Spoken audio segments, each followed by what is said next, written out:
the Damon Runyon Theater.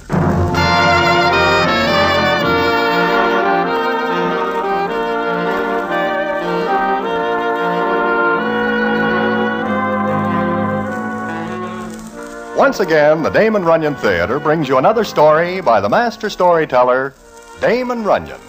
And this one, Palm Beach Santa Claus. And to tell it to you, here is Broadway. Thanks. Well, it is of a pleasant afternoon of a May that I am in Palm Beach, which in turn is in Florida. I am standing with Fatso Zimph on a corner, and we are talking of this and that, when the following happens. Mr. Zimph? Oh, Mr. Zimph? Hey, Fatso, that doll in the big car seems to know you. Huh? Why? She called you by name. Oh? Mr. Zimph! Yoo-hoo! I do not know her. She is a classy looker. She's getting out and coming over. Maybe she's going to hit me for a touch. With a car like that? Mr. Zimph, don't you remember me? I do not seem to place the face with any name I am able to recall. Perhaps it is on the Riviera? Oh, no. Remember Mrs. Mims, the party, Santa Claus? Look closely at me, Santa Claus. Well, how you changed. Thanks to you. I'm so grateful. And how is your husband? Fine. I'm very glad to see you and grateful. Here, please take this. $50. And anytime you're in Palm Beach, please look me up. I'll never forget what you did. Goodbye, and Merry Christmas, Santa Claus. Well, now I see everything. A classy doll steps out of a classy car, calls you Mr. Zimph, says she is glad to see you, hands you $50, calls you Santa Claus, and wishes you a Merry Christmas in the month of May. It is a peculiar state of affairs, is it not? You get no argument from me. I take it you would like to hear about it. I am always in the market for a good story. We will sit on this bench, and I will tell you the story of the time I play Santa Claus and louse things up in general for certain people and fix things up good for others.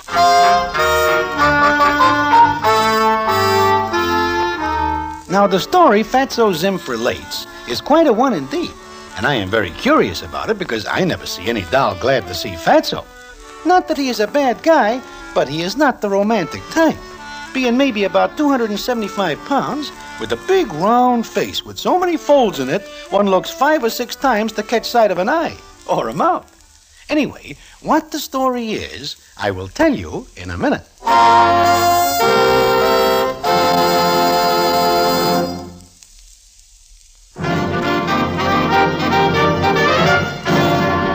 And now, back to the Damon Runyon Theater and the famous story, Palm Beach Santa Claus.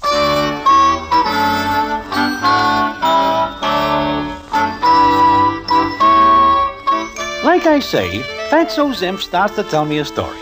It seems that the December before, he is stranded in Palm Beach. He gets there by bus, with no money left over for food or a place to stay.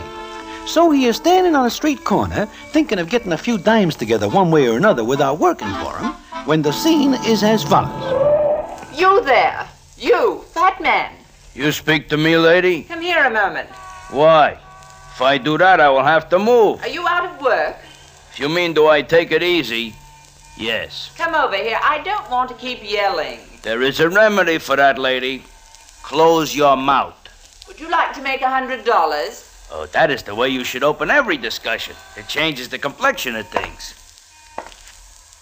Is that all the faster you can walk? For a C note, yeah. Now, what is this you offer me? A job. How unpleasant can things be? Gregorio. My name, lady, is Zimph. Elmore Zimph. I'm not talking to you. Then who is Gregorio? Gregorio, wake up. Are we home, darling? No, Gregorio, but look what I've found. Well, thanks for the elephant, but what'll I do with Oh, it? he is fat, isn't he? Looks like he broke loose from a mooring man. But just what I've been looking for. I've never seen such a fat man. May I go back to sleep now that I've seen the sideshow? Look, in a short second, I will reach over there and take great pleasure in grinding you into a small spot. Really? Come on, darling, let's go. No, I want this man. Not for $100. I want you to play Santa Claus at my Christmas party tomorrow. Huh? You look as though you could use $100. You're a little seedy. Okay. So I will go someplace and plant myself. Goodbye. You want $100, don't you? Sounds good. Then it's all settled. Here's my card. The name is Mim. Mrs. Mannering Mim. The address is on the card. Show up tomorrow morning and report to Sparks. Who is he? My butler. He'll show you around and explain what you're to do. Goodbye.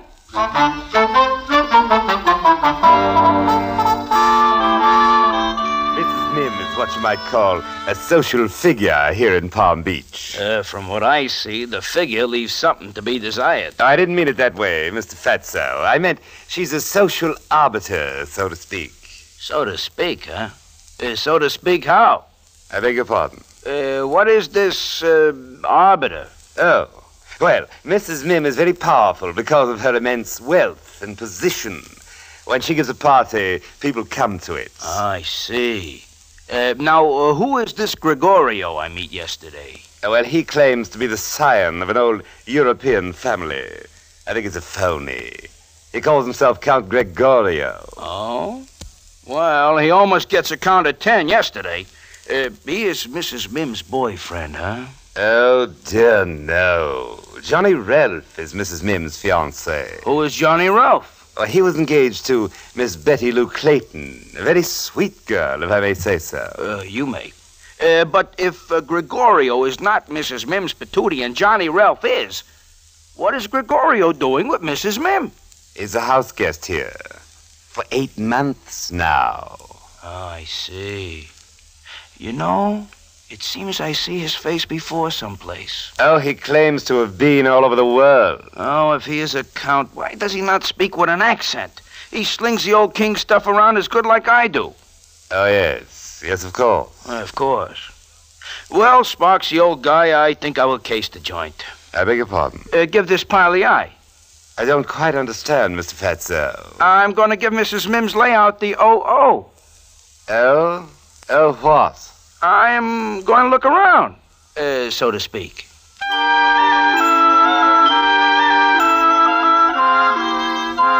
So Fatso starts a tour. And from what he tells me, Grant's tomb would be only a mailbox for Mrs. Mim's joint. He is walking through a garden the size of Central Park when this happened. Oh, I'm sorry. Oh, no, little miss, it is my fault. I should be walking sideways to give more room on the path. No, I should have been looking, but I... Oh, my goodness, do I hurt you? Oh, no, I'm unhappy. Oh, well, maybe if you sit down here on this bench. Thank you. You're very kind. Think nothing of it at all. You have got a hanky? No, Well, here, use mine. thanks. Gee, it's big. I make 'em myself, out of pillowcases. But tell me, why are you crying, little miss? Oh, I don't want to bother you with my troubles. Oh, it is no bother. Who are you? What's your name? Well, I guess you can call me Santa Claus. There isn't any Santa Claus. Right away we get in an argument. Oh, I'm sorry, Santa, but I can't help it. I'd like to get up and run away from here just as fast as I could, away from this terrible place, and her and him. I missed some of the details, I guess. She stole him from me. She saw her chance and stole him. Who? Who pinches what? Mrs. Mim, that old... Crow? Thank you. That old crow always wanted Johnny for herself, so when Johnny and I had the argument, she saw her chance. Oh. This Johnny, is his last name Ralph? Oh, you know him?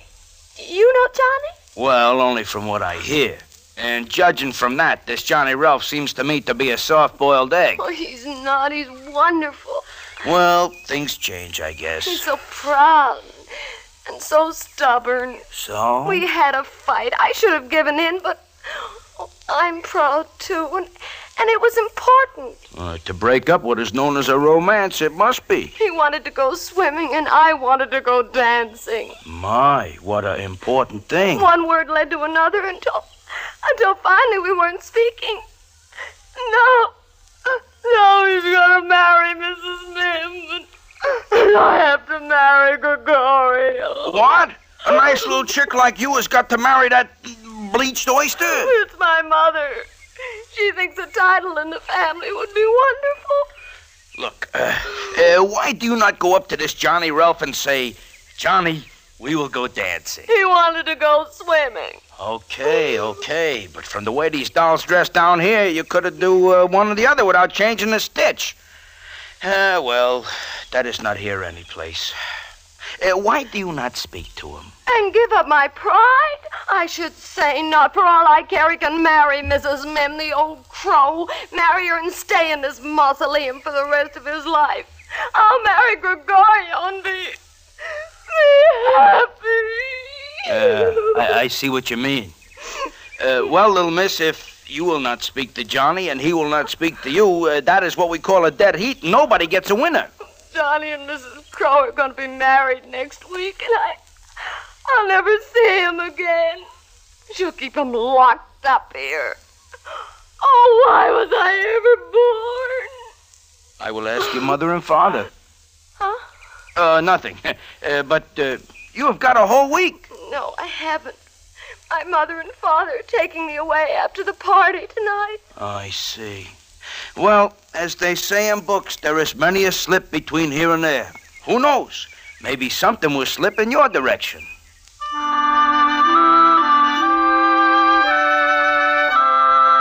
So, that is the story so far. Fatso has naturally got a soft heart, and to see Betty Lou in such a state affects him deeply. Of course, that he does not like Gregorio has something to do with his feelings. But it looks real hopeless because he is just an outsider and cannot swing the election one way or the other. However, he puts his brain to work on it, and what he does is something indeed. And what it is, I will tell you in a minute.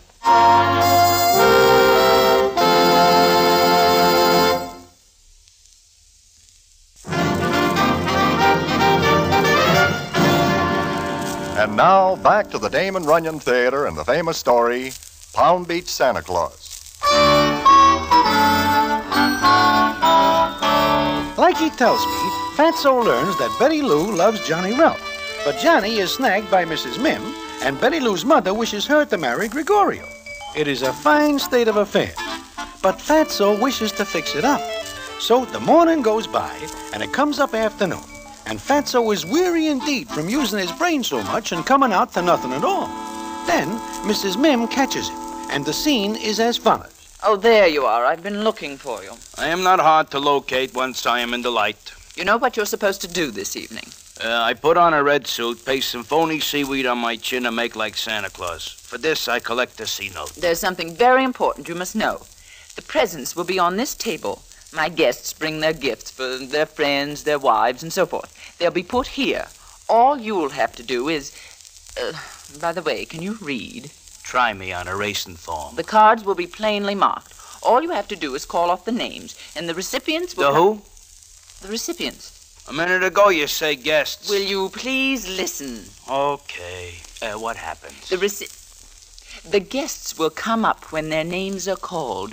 You hand each one his or her gift. Is that clear? Like tomorrow's weather at Hialeah. Good. Now, there you are, darling. Gregorio, hello, dearest. Hello. Hello, Santa. You know what I would like to give you for Christmas, Gregorio? 5 fingers all in a bunch. Oh, stop it. Excuse me a moment. I've got to see to something else. Certainly, sweetheart.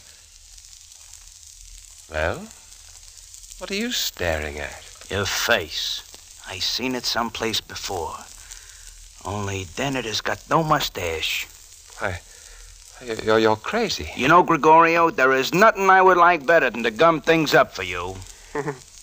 Not a chance, fat man. So you think you are going to marry Miss Betty Lou Clayton?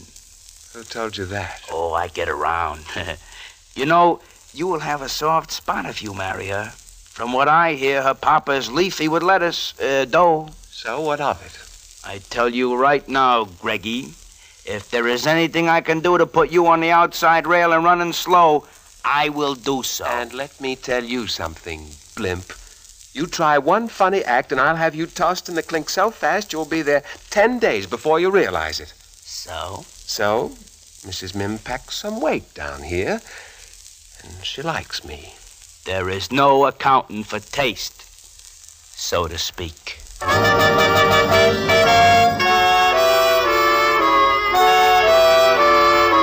So the afternoon wears on, and what is it but evening when Fatso is in the house with Sparks? So far, Fatso thinks of nothing to help Betty Lou, and at the same time foul things up for Gregorio. But he is working on it, and is so busy that Sparks says to him, Were you listening to me, Mr. Fatso? Huh? Oh, you say something, Sparks? Yes, I remarked. You look quite jolly in your costume. I really must say, you look like St. Nicholas himself. You were in the wrong arena. I am Santa Claus. Quite so. Now, the gifts are all on the table here. And as soon as the guests finish dinner, they'll go out on the patio. You'll then make your appearance and distribute your presents. Is that quite clear, Mr. Fatso? Sure. All I do is read the cards, huh? Yeah, do you wish to practice? Oh, yeah. You better line me up in somebody's name. All right, here, try this one. To Mrs. Aspirin from... No, that's Ashburn. The writing is bad. Oh, well, go on. Well. To my darling Johnny from his bride-to-be, Catherine. That's Mrs. Mim, huh? Yes, Mrs. Mim. What is in the box? Cufflinks. Solid gold with ruby settings. Uh-huh. Oh, and here is one from Johnny to Catherine. An engagement ring. Mrs. Mim helped him pick it out. She's going to help around the house, I guess. Okay, I got everything straight. Well, then, I shall attend to some other duties. Make yourself at home, meanwhile. Yeah, sure. Oh, hello. I didn't know anybody was here.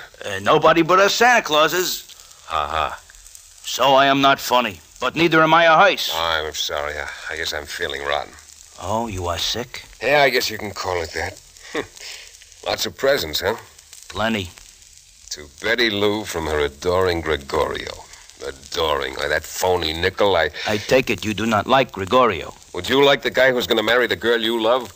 It seems to me your name might be Johnny Ralph. You seem right. How'd you know? I peeked down chimneys. Oh, yeah. Great party this is going to be. Do not ask me how I know. But I do know there is trouble between you and Betty Lou. Why do you not walk up to her and say, Betty Lou, we will go swimming? She wanted to go dancing. Okay, dancing, swimming. Why do you not make up with her? I should say not. The first fight we have, she takes up with that... Well, you take up with Mrs. Mim. Oh, that's different. I did it for spite, but Betty Lou... Now, there's a title. Countess Betty Lou. Sounds like something a bakery would name a pastry. But you are dead set against making the first pitch. Doing what? Putting on the soap, buttering up, smooching the old situation. Well, if you mean apologize and make up, I will not. She comes to me first or nothing doing. Okay, so I try. What more can Santa Claus do?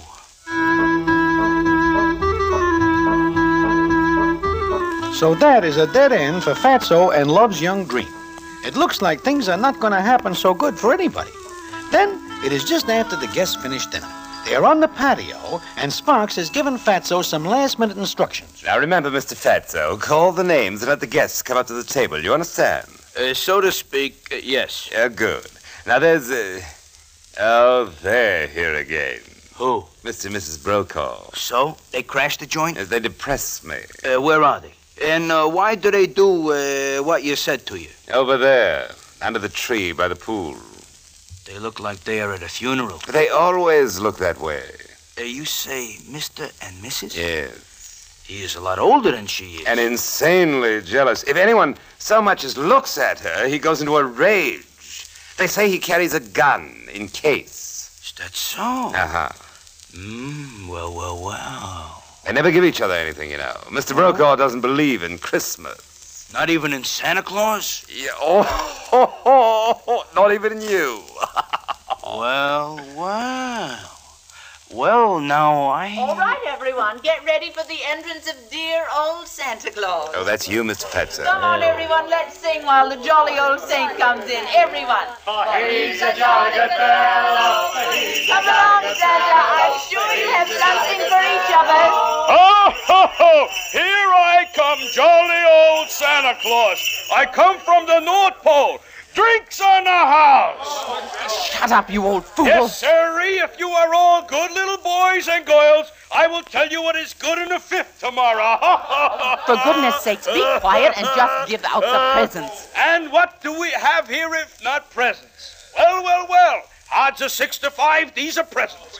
Anyone wish to fade, dear old Santa Claus? The presents, give them out and shut up. Now, here is a present, and it says on it, for Betty Lou. Betty Lou! Here I am, Santa. Here you are, little miss. Open it up. Thank you very much. Yes, sirree. Santa's on the rail tonight. Oh, a ring. Oh, no. An engagement ring from... Johnny! Oh, Johnny! Huh? Wait, there's some mistake. Yes, Santa never makes a mistake, lady, never. Oh, Johnny, it's so wonderful. Yeah, but I... And here is one for Johnny Ralph. For me? What? Oh, it says from Betty Lou.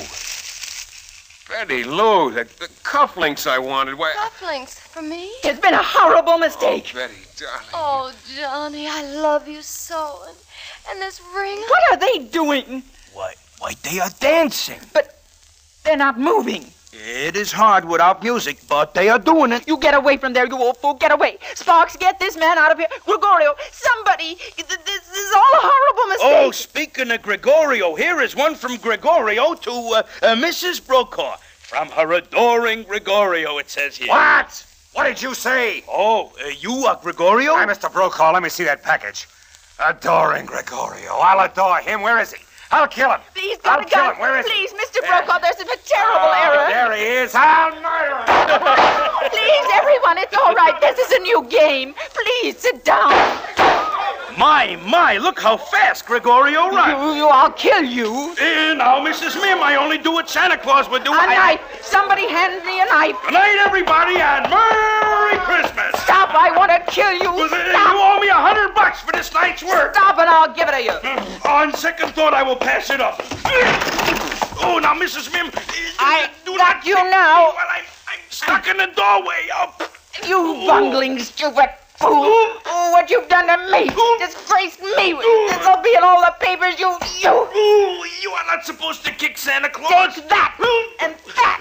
And that. I'll kill you. Make love to my wife. Mr. Brokaw, please. It's all a mistake. Mrs. Mim, you better catch him before he commits a murder in your house, and then you will be in the papers. Mr. Brokaw, please let me explain. Hold it, Santa. We'll get you out of there. Oh, Johnny Ralph, I am glad to see you. Did she hurt you, Santa? Oh, do not let anybody tell you that open toes on shoes do not hurt as bad as the solid one. Oh, Santa, you're wonderful. Oh, you're just great. Absolutely great. Everything is all right now, huh? We're speaking again. Oh, you made us see how silly we were. That is good. Besides, I know that Gregorio is nothing but a phony. I remember now that he is a steward on a night boat. Oh, is there anything we can do for you, Santa? Unless I wish to remain here permanent, which I do not. You can get me out of this doorway before Mrs. Mim comes back and starts all over again. My, there is good hunting tonight. So that is the story Fatso tells me, but only up to a certain point. What the payoff is, I will tell you in a minute.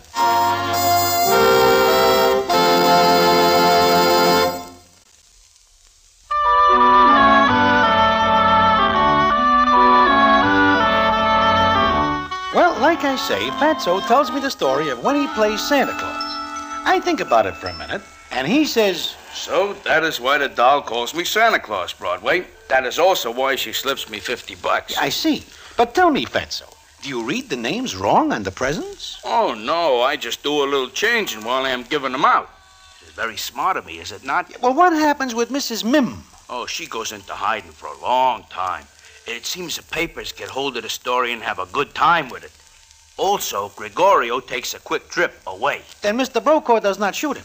The last I see of Gregorio, there is no bullet that can catch up with him, much less Mr. Brokaw. Uh-huh. Now I understand why the doll says she is grateful. She marries Johnny Ralph and is happy. Oh, no. The doll does not marry Johnny Ralph. Huh? But you fix it up for her. I do, sure. Betty Lou marries Johnny and vice versa. That is what I just say. No, you do not. You say the doll that gives me the 50 a little while ago marries Johnny Ralph. Well, is that not Betty Lou? Oh, my goodness, no. The doll who just leaves is Mrs. Brokaw. Now, wait a minute, Fatso. It seems to me that something is wrong here. You make her husband very jealous by pretending that she gets a present from her adoring Gregorio. That breaks up a marriage. And she is not grateful for that, is she? Look, Broadway, I will start again. One day I am standing on a corner. No. when- Just explain why Mrs. Brokaw is grateful. I do. Then do it again, because I am someplace else when you do. Okay. Ever since Mrs. Brokaw gets what she thinks is a present from Gregorio, she decides she is a natural-born charmer. Well, Gregorio never's around again to tell her he does not send her a present. So there you are. Where? Why, Mrs. Brokaw blossoms forth into a life of gaiety, and they tell me her husband cannot do a thing about it. Oh, I see. Well, Merry Christmas, Fatso. Merry Christmas, Broadway, so to speak.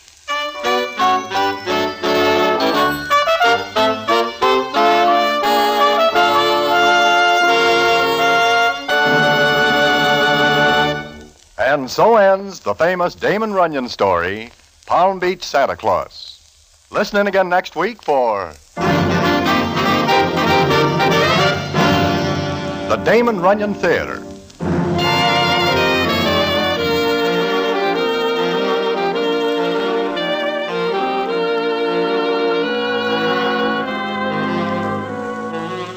The Damon Runyon Theater with John Brown as Broadway is directed by Richard Sandville, and the story is adapted for radio by Russell Hughes.